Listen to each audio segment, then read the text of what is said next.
Welcome to Dikshansh edutech. मैं आप लोगों का एसएसटी टीचर प्रीवियस सर। तो आज हम लोग फ्रेंच रेवोल्यूशंस में एक बहुत ही इम्पोर्टेंट टॉपिक करने जा रहा है। ओके, वो टॉपिक है हमारे did women have a revolution, यानी कि क्या फ्रेंच रेवोल्यूशंस के दौरान क्या वुमेन्स का भी कुछ डिमांड था, उन लोग का भी कुछ रेवोल्यूशंस था, जिस हिसाब से वहाँ पर हम देखते हैं कि शुरू से कि सभी वहाँ के सिटीजन्स अपने अधिकार के लिए और मोनार्की के खिलाफ जो रेवोल्यूशन कर रहा था, तो क्या इसी में से वुमेन्स का भी रेवोल्यूशन जुड़ जाते। तो इसी को आज हम लोग इस क्लास के थ्रू करेंगे। तो यहाँ पर फर्स्ट हम लोग देखेंगे did women have a revolution. So did women have a revolution. तो उससे पहले हम लोग क्या करेंगे कि वुमेन का जो स्टेटस था फ्रांस में वो कैसा था। वो हम पहले देखेंगे कि status of the French women और the status of the women in France, कि उन लोगों का पोजीशन कैसा था, उन लोगों का कंडीशंस कैसा था। तो अगर देखा जाए तो ज़्यादातर वुमेन्स जो थर्ड स्टेट से बिलोंग करती थी, यानी कि जो मध्यम वर्ग से बिलोंग करती थी, तो वो वुमेन्स क्या करती थी, सीमस्ट्रेसेस यानी कि स्विंग का काम, ये स्विंग सिलाई करने का काम करती थी। एंड बहुत सारे वुमेन्स यहाँ पर लॉन्ड्री ड्रेसेस यानी कि लॉन्ड्री का काम जो कपड़े वॉशिंग करने का काम भी करते थे। एंड बहुत सारे women's fools flowers fruits vegetables and domestic workers भी थे। बहुत सारे वुमेन्स जो रिच पीपल के घर में काम करने के लिए भी जाते थे। तो ये जो फ्रांस का वुमेन्स हो गया, उन लोगों का ये वर्किंग कंडीशंस हो गया कि वो लोग क्या क्या करते थे। वो सीमस्ट्रेसेस भी थे, यानी कि स्विंग का काम भी करते थे। लॉन्ड्री ड्रेसेस का काम भी, लॉन्ड्री का काम भी करते थे। वो लोग मार्केट में फ्लावर्स बेचने का काम भी करते थे, फ्रूट्स सेल करने का काम भी करते थे, वेजिटेबल सेल्स करने का काम भी करते थे। उसी के साथ साथ वो लोग अमीर यानी कि रिच पीपल के घर में काम करने के लिए भी जाते थे।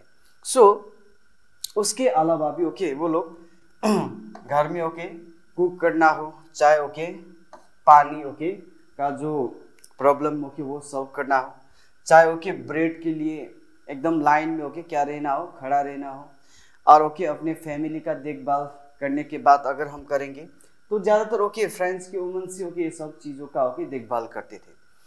तो ये था उन लोगों का जो काम है जो डेली जो बेसिस में वो लोग करते ही थे। लेकिन सबसे इम्पोर्टेंट चीज़ यहाँ पर they did not have any rights और they did not have any opportunities for the education, यानी कि उन लोगों को क्या नहीं प्रोवाइड किए जाते थे, शिक्षा यानी कि एजुकेशंस नहीं दिए जाते थे। अगर शिक्षा दिए भी जाते थे, एजुकेशंस जो नोबिलिटी और क्लर्जी का जो फैमिली से बिलोंग करते या तो कोई रिच फैमिली से बिलोंग करते थे, तो उन्हीं लोग को एजुकेशंस प्रोवाइड किए जाते थे।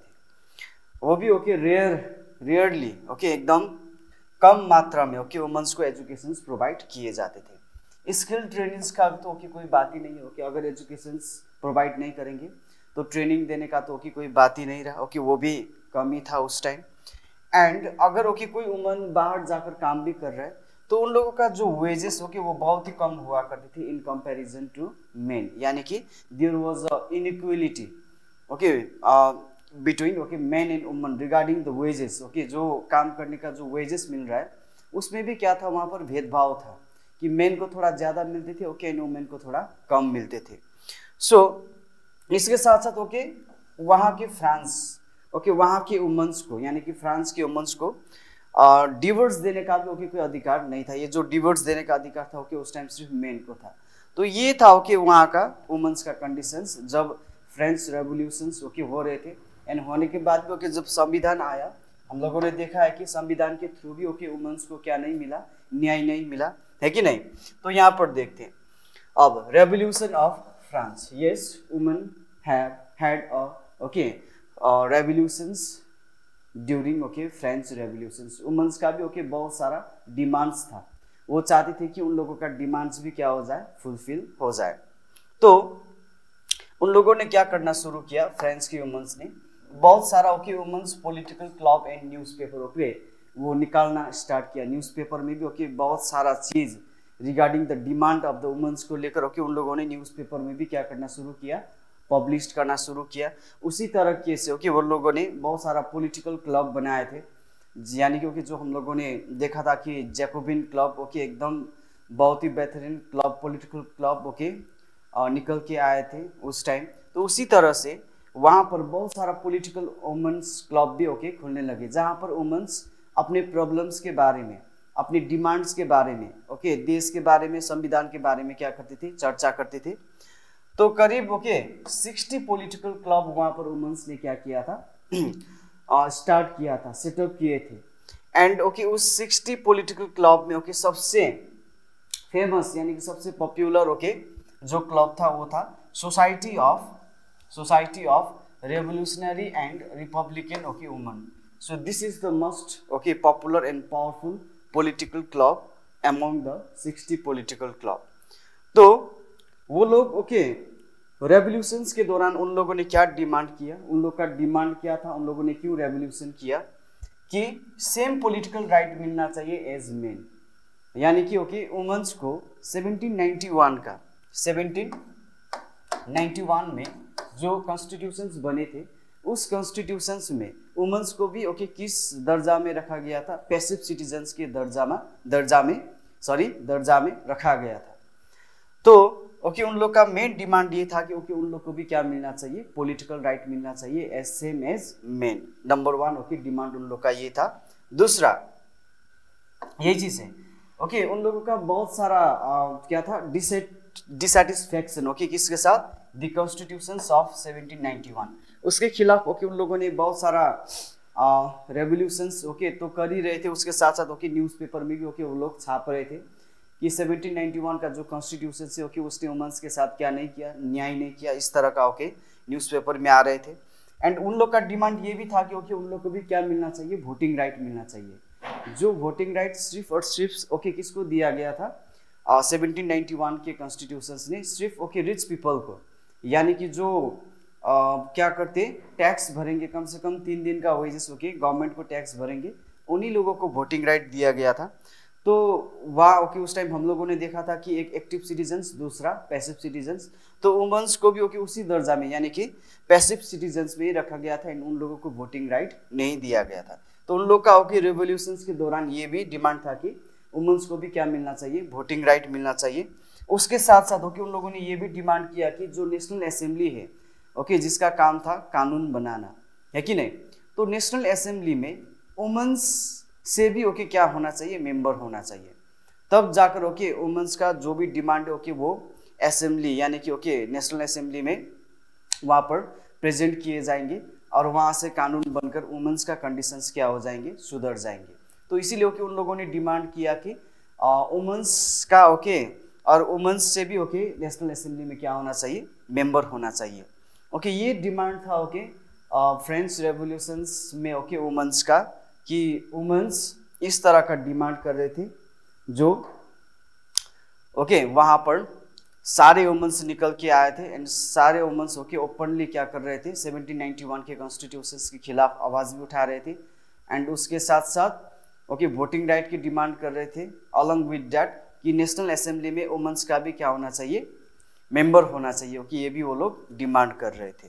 नाउ रेन ऑफ टेरर के टाइम में क्या हुआ, तो जब रेन ऑफ टेरर स्टार्ट हो गया, अब ये जैकोबिन गवर्नमेंट के टाइम में हुआ है ओके 1793 से लेकर 94 ओके। तो उस time Robespierre Maximilian French government का ओके एक मुख्य यानी कि ओके मेन एक इम्पोर्टेंट ओके रूलर बन गए, तो उसी का ओके वहाँ पर चलते थे। तो रॉबेस्पियर मैक्सिमिलियन क्या करते ओके हम लोग पढ़ चुके कि जो भी रिपब्लिक के खिलाफ आवाज़ उठाएंगे ओके उसे क्या किए जाएंगे, गुलेटाइंड यानी कि उसे एग्जीक्यूट किए जाएंगे, उन्हें सिविली पनिश्ड किए जाएंगे, ये तो ओके था ही था। उसके साथ साथ ओके वो क्या भी नहीं चाहते थे कि अब से ओके हमारे फ्रांस में क्या नहीं होना चाहिए, रेवोल्यूशन नहीं होना चाहिए। जब वुमेन्स रेवोल्यूशन कर रहे थे तो उस टाइम जैकोबिन को गवर्नमेंट को अच्छा नहीं लगा, इसीलिए ओके जो पॉलिटिकल क्लब बहुत सारा बने थे अब उसके बाद जैकोबिन गवर्नमेंट ने ये भी कहा कि ओके अब जो भी प्रॉब्लम्स है ओके हम सॉल्व करेंगे, हम अच्छे से ओके देश का जो भी डेवलपमेंट है वो भी करेंगे, अब कोई पॉलिटिकल क्लब का जरूरत भी नहीं है। ओके इस तरह का आदेश दिया गया था। लेकिन वहाँ ओके बहुत सारा वुमेन्स का पॉलिटिकल क्लब क्या हो जाते हैं, खुल जाते हैं। तो नंबर 1 तो हम लोगों ने देखा था ओके 60 पॉलिटिकल क्लब वहाँ पर सेटअप हुआ था। रेन ऑफ टेरर के दौरान जैकोबिन गवर्नमेंट ने जितना भी वुमेन्स क्लब था उसे क्या कर दिया, बंद कर दिया, बैन कर दिया कि अब से कोई भी पॉलिटिकल क्लब हमारे देश में नहीं होगा, यानी कि वुमेन्स का भी कोई पॉलिटिकल क्लब नहीं रहेंगे। सब वुमेन्स क्लब को क्या कर दिया, पॉलिटिकल क्लब को बैन कर दिया। ये रेन ऑफ टेरर के ओके दौरान हुआ है। उसके बाद जितना भी पॉलिटिकल एक्टिविटीज ओके कर रहे थे देश में, चाहे वो वुमेन हो चाहे वो अदर वो फ्रेंच सिटीजन्स हो, उसे भी क्या कर दिया, बैन कर दिया। ओके जैकोबिन गवर्नमेंट के टाइम में तो जो भी जैकोबिन गवर्नमेंट के खिलाफ ओके थोड़ा भी आवाज उठाएंगे उसे क्या कर दिए जाएंगे, गुलिटाइंड किए जाएंगे। ओके ये तो हम लोगों ने देखा ही है फ्रेंच रेवोल्यूशंस के दौरान during the rain of terror. And women okay political club का जो प्रोमिनेंट वुमेन्स यानी कि ओके जो लीडरशिप ओके का क्वालिटी ओके जिसमें थे ओके उस तरह का जो वुमेन जो आगे आकर ओके आवाज उठा रहे थे, तो उन सभी लोगों को जैकोबिन गवर्नमेंट यानी कि रेन ऑफ टेरर के थ्रू ओके वो क्या कर रहे थे, इम्प्रिजनमेंट ओके करके उन बहुत सारी वुमेन्स को क्या भी कर दिया, एग्जीक्यूट यानी कि ओके खत्म भी कर दिया। लेकिन फिर भी वुमेन्स ने अपना जो स्ट्रगल है ओके पॉलिटिकल राइट के लिए वो उन लोगों ने कंटिन्यू रखा। उन लोगों ने ओके जो अपना डिमांड था उसे क्या नहीं किया, खत्म नहीं किया। सो यहाँ से ओके यहाँ पर देख सकते हो कि वुमेन्स कंटिन्यूसली क्या करते रहे, रेवोल्यूशंस करते रहे। उसी दौरान ओके जैकोबिन गवर्नमेंट भी ओके उन लोग का मूवमेंट को क्या करना चाहते थे, खत्म करना चाहते थे, क्योंकि women's were okay really not satisfied with the constitutions of France during that period. जो भी हो रहे थे ओके वुमेन्स के साथ ओके नाइंसाफी हो रही थी ओके, इंसाफ के बाद ओके वुमेन्स के लिए कोई भी वहां पर नहीं कर रहे थे, इसीलिए ओके उन लोगों को क्या करना पड़ा, रेवोल्यूशंस करना पड़ा। तो रेवोल्यूशंस ओके उन लोगों ने कंटिन्यू रखने का एक ओके अच्छा रिजल्ट निकल के आए, वो है चेंजेस इन वुमेन्स कंडीशंस, यानी कि वुमेन्स कंडीशंस में क्या क्या चेंजेस आए यहाँ पर देखते हैं हम लोग। तो फिर से ओके हम देख सकते हैं यहाँ पर वुमेन्स के रेवोल्यूशंस के कारण बहुत सारा स्कूल्स ओके खोला गया, किसके लिए, गर्ल्स के लिए। एंड कंपल्सरी ओके गर्ल्स को बोला भी गया कि सब गर्ल्स क्या करेंगे, स्कूल अटेंड करेंगे, यानी कि सब लोग ओके स्कूल जाएंगे, यानी कि schools were opened for the girls. Okay, this is the big achievement okay we can see because of the women's revolutions okay in France. France का okay women's का ये revolutions का big achievement है, because okay हम लोगों ने देखा था उन लोग का conditions की, उन लोगों को क्या नहीं provide किए जाते थे, उन लोगों को educations okay provide नहीं किए जाते थे, and only richer sections के okay women's ही क्या हासिल कर सकते थे, शिक्षा, यानी कि वो भी बहुत ही ओके कम, rarely okay. Second, marriage okay according to her will. पहले वुमेन्स का कंडीशंस क्या था फ्रांस में कि घर के लोग या कि उसका फादर जिससे शादी करने के लिए ओके बोलता था उसी के साथ शादी करना पड़ता था ओके। घर में ओके उसका बेटी का यानी कि ओके डॉटर का कुछ भी नहीं चलते थे। लेकिन अब ये ओके सिस्टम वहाँ पर क्या कर दिया, चेंज कर दिया कि वो जिससे चाहती है उसी से वो क्या कर सकती है, शादी कर सकती है okay. Excuse me, marriage according to her will. Third one, शादी करते वक्त okay registered marriage okay under civil law okay, यानी कि सिविल लॉ ओके, यानी कि जो कानून के through okay marriage of certified भी ओके किए जाने लगे वहाँ पर, ताकि ये चीज़ क्या हो, बाद में अगर ओके वुमन के साथ नाइंसाफी हो तो उसे इंसाफ कौन दिलाएंगे, कानून दिलाएंगे।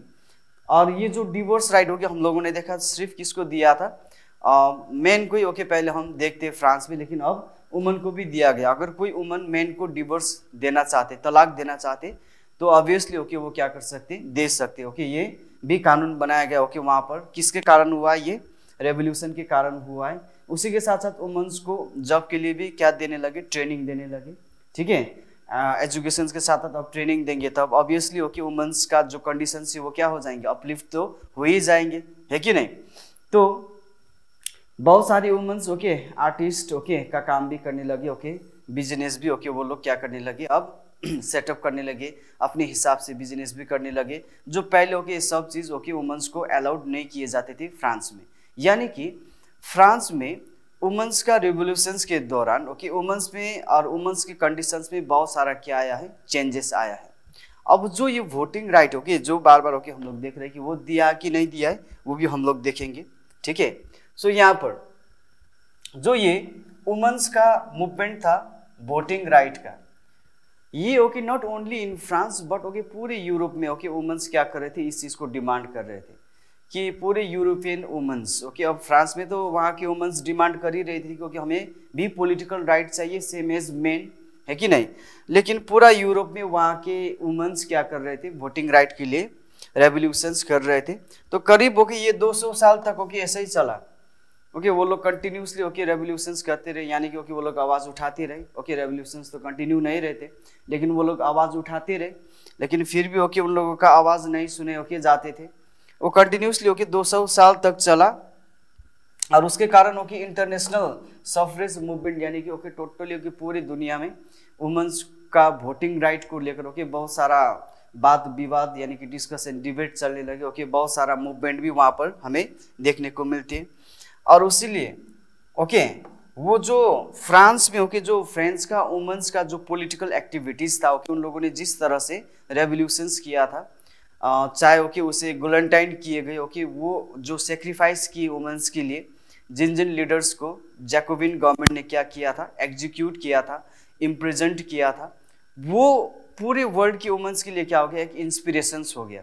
फ्रांस में ओके वुमेन्स ओके अपने राइट्स के लिए इतना कर सकते तो हम ओके नहीं कर सकते, तो इस तरह का जो इंस्पिरेशन से ओके उन लोग के लिए बने।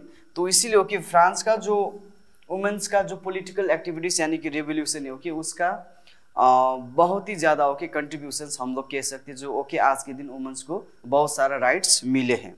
तो फाइनली 1946 में ओके फ्रेंच वुमेन्स को टोटली क्या मिल गए, वोटिंग राइट मिल गए।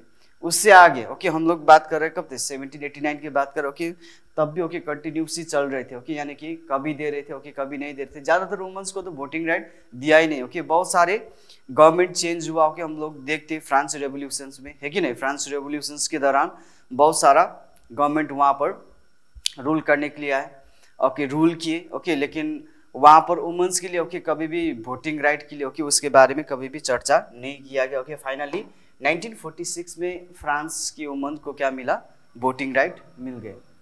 तो अगर हम यहाँ पर बात करते ओके एक बहुत ही रेवोल्यूशनरी वुमेन ऑफ फ्रांस, तो वो है Olympe de okay Gouges. It's a very important okay. तो यहाँ पर ओके फोटो भी है ओलंपी डी गाउजेस का। उसका जन्म हुआ था 7 मई 1748 में ओके, डेथ हुआ था 3 नवंबर 1793 में। And she was a okay political activities यानी कि okay politically okay she was very very active okay. हर एक टाइम ओके उसने चाहे ओके 1791 के कॉन्स्टिट्यूशंस के खिलाफ भी आवाज़ उठाए।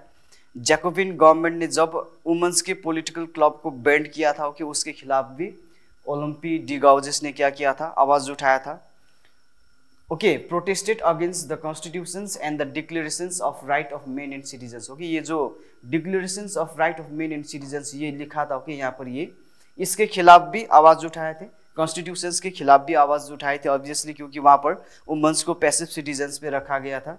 1791 में ओके उसने क्या लिखा, declaration of the right of women and citizens. यहाँ पर ओके जो बने थे डिक्लेरेशंस ऑफ, यहाँ पर ध्यान दीजिए okay, declarations of right of main है यहाँ पर, मेन एंड सिटीजन्स ओके। ये चीज़ ओके ओलंपी डी ओके गाउजेस को बिल्कुल हजम नहीं हुआ, एकदम डाइजेस्ट नहीं हुआ कि ओके यहाँ पर मेन क्यों है ओके, उसके साथ ओके वुमेन क्यों नहीं है। इसीलिए 1791 में लिखा ओलंपी डी गाउजेस ने ओके, क्या लिखा, declaration of the right of women and citizens. ये भी होना चाहिए क्योंकि जितना मेन ने फ्रेंच रेवोल्यूशंस में एक्टिवली पार्टिसिपेट किया है, उतना ही एक्टिवली पार्टिसिपेट किसने भी किया है, फ्रांस के वुमेन्स ने भी किया है। इसीलिए ओके वुमेन्स को भी क्या मिलना चाहिए, अधिकार मिलना चाहिए। जो चेंजेस आ रहा है ओके उस चेंजेस में वुमेन्स के डेवलपमेंट के बारे में भी ओके बात होना चाहिए।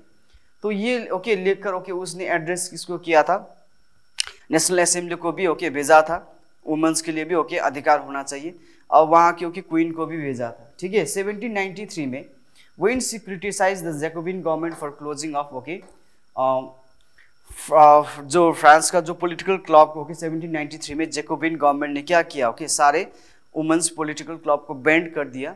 तो जब बैंड किया तो ओलंपिक डी गाउजेस ने ओके उसके खिलाफ भी ओके आवाज उठाए। उसी के कारण जैकोबिन गवर्नमेंट ने ओके उसे क्या किया, ट्रीजन यानी कि धोखेधाड़ी का ओके ये बता दिया कि ओके ओलंपिक डी गाउजेस ओके वो रिपब्लिक के खिलाफ थे।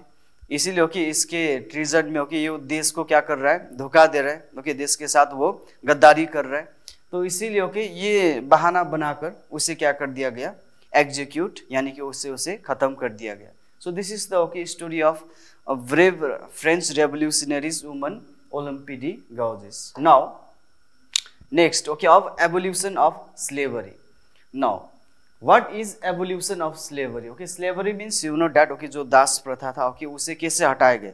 उससे पहले ओके हमें ये जानना है कि दास प्रथा ओके कहाँ से स्टार्ट हुआ है, ओके कहाँ से यूरोप में ये स्टार्ट हुआ है। तो अगर हम बात करते कि फ्रांस का कैरिबियन ओके कॉलोनीज यानी कि गाउडेलोप ओके डोमिनिक सेंट डोमिंगो और उसके बाद मार्टिनिक, ये फ्रांस का कॉलोनी हुआ करते थे। अब ये जो कैरिबियन ओके वो क्या है, अमेरिकन कंट्री है। तो वहाँ से ओके टोबैको, शुगर, इंडिको, कॉफ़ी ओके लेकर वो लोग पूरे यूरोप में क्या करते थे, सेल करते थे। यानी कि यूरोप में ओके ये सब चीज़ों का बहुत डिमांड था, ठीक है। तो यहाँ से ओके अमेरिका से ओके वो लोग लेकर आकर यूरोप में क्या करते थे, सेल करते थे। बेसिकली ओके हम लोग क्या देखते थे पहले ओके ज़्यादातर यूरोपियन कंट्रीज ट्रेड ही ओके करते थे। तो धीरे धीरे अब ओके यूरोपियंस का वर्कर्स ओके यहाँ जाना क्या कर दिया, ओके मना कर दिया, इतना दूर ओके नहीं जाएंगे। तो वहाँ से अब प्रॉब्लम होने लगी। स्पेशली प्रॉब्लम ओके ये जो कैरिबियन यानी कि अमेरिका में ओके जो वहाँ पर मेन प्रोड्यूसर था ओके उन लोग के पास, प्रोड्यूसर के पास क्या नहीं था, अब वर्कर्स नहीं थे। वर्कर्स ना होने के कारण वो लोग प्रोडक्शंस नहीं कर पा रहे थे। अब प्रोडक्शंस नहीं मिलेंगे तो फिर ओके यूरोप बाकी फ्रांस, इंग्लैंड ओके वो कैसे अपना व्यापार चलाएंगे। इसीलिए ओके उन लोगों ने एक क्या स्टार्ट किया, 17th सेंचुरी में ट्रायंगुलर स्लेव ट्रेड वहाँ पर स्टार्ट हो गए। ओके यूरोप से वो लोग बोर्डेक्स और नांतेस, ये पोर्ट का नाम है ओके, ये पोर्ट है यानी कि बंदरगाह ओके, यहाँ से क्योंकि उस टाइम तो सी रूट का है ओके वो लोग ज़्यादातर यूज़ करते थे। तो बोर्डेक्स और नांतेस से वो लोग अफ्रीका जाते थे। अफ्रीका में वो लोग स्लेव ओके, क्योंकि अफ्रीका उस टाइम ओके बहुत ही पुअर कंट्री था ओके, वहाँ का हालत कुछ ठीक नहीं था, वहाँ के लोग उतना ओके फॉरवर्ड यानी कि डेवलप भी नहीं था। वहाँ पर ओके यूरोप का यानी कि फ्रांस का बहुत सारे बिजनेसमैन जाते थे, वहाँ से लोग खरीदते थे निग्रोस को ओके, यानी कि वहाँ के अफ्रीकन पीपल को। उसके बाद वो अटलांटिक ओके ओशंस होकर फिर अमेरिका में वहाँ पर जो प्रोड्यूसर है ओके, जो वहाँ पर ये सब प्रोड्यूस करने वाले लोग हैं ओके, उसका ऑनर है, उसे वो स्लेव वो ओके अफ्रीकन लोग बेच देते थे ओके कि ये ले लो और अपना प्रोडक्शंस करो। अब उसके बाद यहाँ के जो प्रोड्यूसर है ओके उसका भी प्रॉब्लम सॉल्व हो गया। उसके बाद यहाँ पर France and other okay European countries का प्रॉब्लम भी क्या हो गया, सॉल्व हो गया।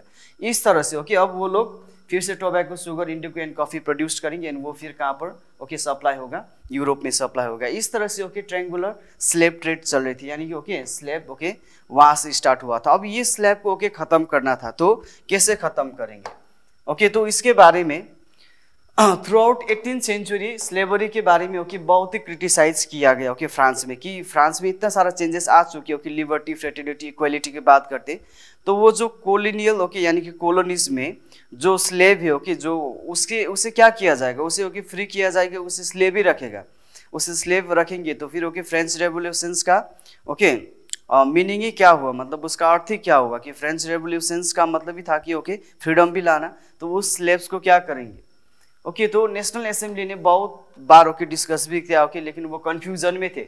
इसीलिए कंफ्यूजन में थे कि अगर वो लोग ओके उन लोग को फ्री कर देते तो फिर बिजनेसमैन ओके, वहाँ के फ्रांस का बिजनेसमैन ओके नेशनल असेंबली या तो ओके वहाँ के गवर्नमेंट के साथ क्या हो जाते ओके, गुस्से में आ जाते, क्योंकि उन लोग का मेन कमाई यानी कि इनकम भी ओके उसके थ्रू हो रहा था।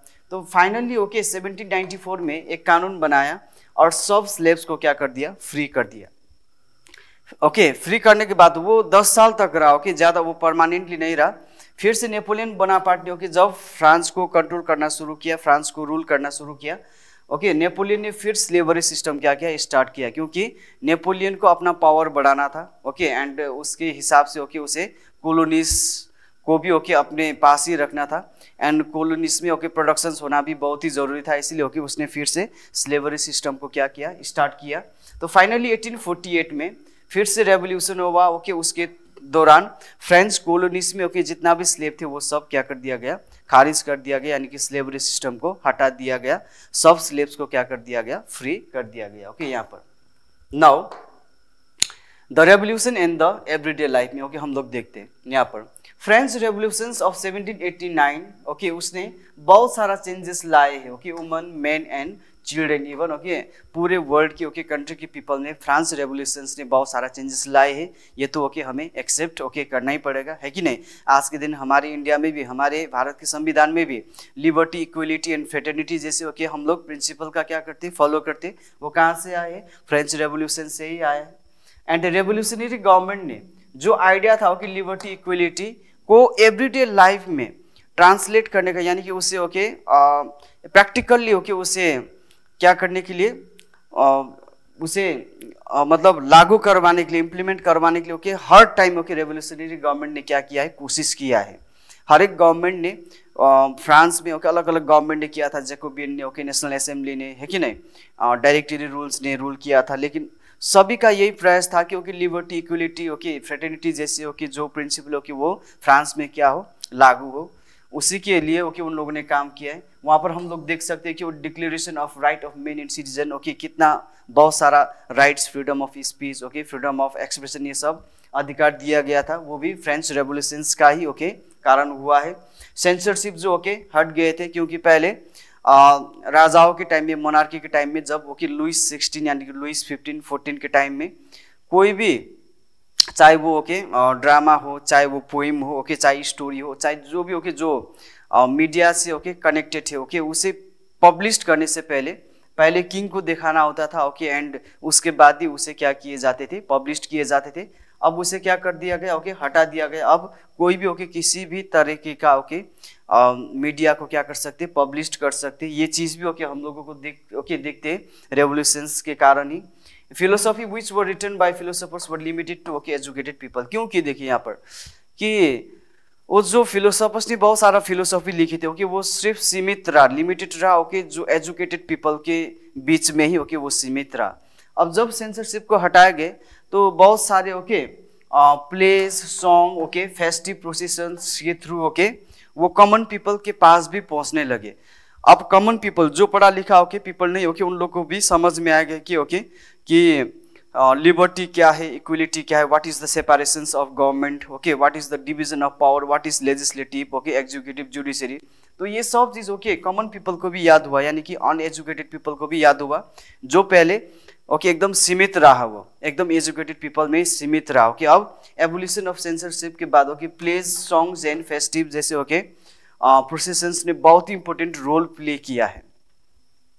तो ये था ओके हमारा revolutions in the everyday life okay. Now conclusion में ओके हम लोग क्या कह सकते हैं okay, we can conclude our French revolutions okay with the Napoleon Bonaparte, है कि नहीं। नेपोलियन बोनापार्ट को पहले क्या किस रूप में देखे जाते थे, मसीहा के रूप में।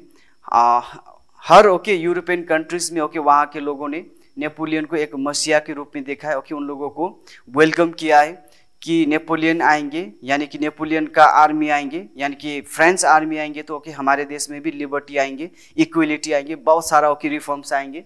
लेकिन धीरे धीरे वहाँ के लोगों को याद हुआ अदर यूरोपियन कंट्रीज में कि ओके नेपोलियन बोनापार्ट का आर्मी तो ओके रुकने का नाम ही नहीं ले रहे ओके, पूरे यूरोप में ओके वो लोग क्या करना चाहते थे, रूल करना चाहते थे। इवन उन लोग के ऊपर टैक्स भी इम्पोज ओके करते थे, या तो ओके करने लगे बहुत सारा टैक्सेस। उसके साथ साथ उन लोगों को आर्मी में भी क्या होना पड़ता था, रिक्रूट होना पड़ता था ओके, नेपोलियन के लिए लड़ना पड़ता था। तो धीरे धीरे ओके अब उन लोगों को नेपोलियन का ओके जो असलियत ओके वो सामने आ रही थी, यानी कि ओके पता चल रहा था। अब फाइनली फ्रांस को okay Russia okay, England okay, Austria, Prussia okay सब मिलकर हरा देते बैटल ऑफ वाटरलू में। उसके बाद नेपोलियन बोनापार्ट भी खत्म हो गए। उसके बाद फिर से ओके वहाँ पर मोनार्की को क्या करते, रिस्टोर करते ओके 1815 में। जो ट्रीटी ऑफ वेना हुआ था, ओके, उसके दौरान फिर से पूरा यूरोप में कंजर्वेटिव ने ठान लिया कि ओके अब से ओके हम क्या करेंगे, यूरोप में फिर से मोनार्की रूल को ही हम लोग सेट करेंगे, यानी कि ओके स्टैब्लिश्ड करेंगे परमानेंटली। तो इसके ओके इसी से ओके नेपोलियन बोनापार्ट का रूल भी खत्म हो गया। तो यहाँ पर हम क्या देख सकते हो कि जो कंक्लूजन में है, liberty, equality, okay, democratic right, okay, French revolutions का एक क्या हो गया, लिगेसी हो गया, यानी कि इसका जो श्रेय हो कि इसका क्रेडिट ओके हम किसको दे सकते हैं, सिर्फ और सिर्फ फ्रेंच रेवोल्यूशंस को ही दे सकते हैं, ऑब्वियसली, है कि नहीं। ये सिर्फ ओके फ्रांस में ही नहीं रहा, अदर यूरोपियन कंट्रीज में भी ओके ये आइडियाज बहुत ही ज़्यादा क्या होने लगे, पॉपुलर होने लगे। इवन ओके हमारे एशियन कंट्री, अफ्रीकन कंट्री में भी ओके लोग इसके बारे में चर्चा करने लगे। फ्यूडल सिस्टम्स ओके ये भी क्या हो गया, खत्म हो गया। जो थर्ड स्टेट पीपल को या तो गरीब पीपल को ओके अपने मालिक के घर में काम करने के लिए ओके जाना पड़ता था, ये सिस्टम भी खत्म हो गया। और उसके बाद अगर हमारे इंडिया में देखा जाए तो ओके टीपू सुल्तान, ओके राजा रामन रॉय ने भी ओके फ्रेंच रेवोल्यूशंस के बारे में पढ़ा, वहाँ के आइडिया को ओके जो liberty, equality, fraternity, democratic right को क्या किया, रेस्पॉन्ड किया, यानी कि ओके उन लोगों ने एक्सेप्ट किया कि हाँ जो ओके फ्रेंच रेवोल्यूशन दौरान जो आए आइडिया वो सही आए, ओके वो आइडियाज यानी कि वो राइट्स ओके हमारी इंडिया में भी आना चाहिए। तो फाइनली ओके ये हमारा जो फ्रेंच रेवोल्यूशन से ओके एंड हो गया। आशा करता हूँ आप सब लोगों को समझ में आया है। इसी तरह से ओके बाकी चैप्टर भी हम लोग करेंगे। तो तब तक के लिए okay have a nice time, फिर से मिलेंगे नेक्स्ट क्लास में।